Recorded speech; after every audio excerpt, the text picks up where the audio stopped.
Hi hello வணக்கம். இன்னைக்கு நம்ம என்ன பார்க்க போகிறோம்னா, வயிற்று கொழுப்பை குறைக்கிறதுக்கான 7வது நாள் ஒர்க் அவுட் தான் பார்க்க போகிறோம். அதில் நம்ம ஃபஸ்ட்டு பார்க்க போகிறது வந்து ஹை ஸ்டெப்பிங். ஸோ இது வந்து நம்ம 27 பண்ணணும்.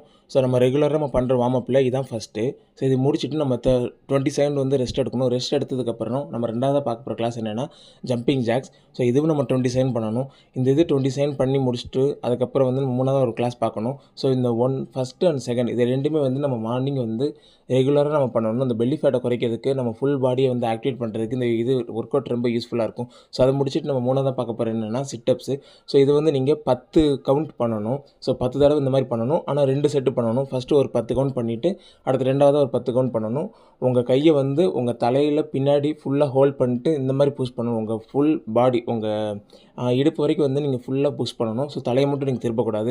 அது முடிச்சுட்டு நம்ம அடுத்து பார்க்க போகிற கிளாஸ் என்னென்னா ரசியம் ட்விஸ்ட்டு. ஸோ இது வந்து நம்ம இந்த சைடு 10 அந்த சைடு 10. ஸோ 2 சைடுமே 10 பண்ணணும். ஸோ நம்ம பெல்லி ஃபேட்டை குறைக்கிறதுக்கு இந்த ஒர்க் அவுட் ரொம்ப யூஸ்ஃபுல்லாக இருக்கும். ஸோ இது முடிச்சுட்டு நீங்கள் 27 ரெஸ்ட் எடுக்கணும். ஆனால் எல்லா கிளாஸுமே வந்து 2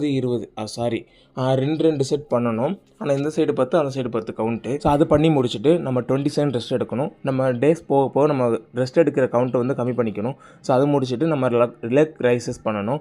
ஸோ இது வந்து 8 கவுண்ட் பண்ணணும். ஆனால் 2 செட்டு 8 கவுண்ட் வந்து பண்ணிவிட்டு அது 2 செட்டு வந்து நீங்கள் பண்ணணும். ஸோ எல்லா ஒர்க் அவுட்டுமே 2 செட் பண்ணணும். ஃபஸ்ட்டு வார்ம் அப் மட்டும் வந்து ஒன் டைம் பண்ணால் போதும். லெக் ரைசஸோட பெனிஃபிட் என்னென்னா உங்கள் அடிவயத்தில் இருக்கிற கொழுப்பை வந்து கரைக்கிறதுக்கு இந்த ஒர்க் அவுட் வந்து ரொம்ப யூஸ்ஃபுல்லாக இருக்கும். ஸோ இது முடிச்சுட்டு நீங்கள் 27 ரெஸ்ட் எடுக்கணும்.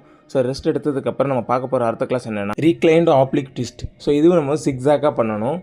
ஆனால் உங்கள் வலது கை வந்து உங்கள் இடது கால் அந்த கணுக்காலை தொடுற வரைக்கும் நீங்கள் கொண்டு போகணும். கால் வந்து ஸ்ட்ரைட்டாக தான் தூக்கணும். காலை மடக்கக்கூடாது. ஸோ அப்போ தான் உங்களுக்கு அந்த இடுப்பு வயிற்று பகுதியில் இருக்கிற கொழுப்பை வந்து நல்லா வந்து மசில் அந்த தேவையில்லாத கொழுப்பை வந்து ஃபுல்லாக லூஸ் பண்ணி விட்டு அதுக்கப்புறம் நமக்கு அந்த வேர்வை மூலமாக வந்து அந்த கொழுப்பெல்லாம் கரையும்.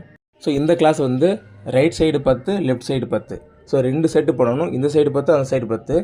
ஸோ அப்போ ஓவராலாக வந்து 40 கவுண்ட் வரும். அது முடிச்சுட்டு நம்ம கடைசியாக பார்க்க போகிறது என்னென்னா கோப்ரா ஸ்ட்ரெச்சு. ஸோ இது வந்து நம்ம நார்மலாக ஒரு 27 பண்ணால் போதும். மூச்சு இழுத்து விடுறது வந்து மூச்சை இழுத்துட்டு ஒரு நல்லா டீப்பாக வந்து நீங்கள் மூச்சு இழுத்துட்டு அதுக்கப்புறம் ஃப்ரீயாக வந்து மூச்சை விடணும். ஸோ இந்த மாதிரி நீங்கள் பண்ணிங்கன்னா உங்களுக்கு கிட்னிக்கும் நல்லா யூஸ்ஃபுல்லாக இருக்கும். பிடிச்சிருந்தால் லைக் பண்ணுங்கள், ஷேர் பண்ணுங்கள், சப்ஸ்கிரைப் பண்ணுங்கள். தேங்க்யூ.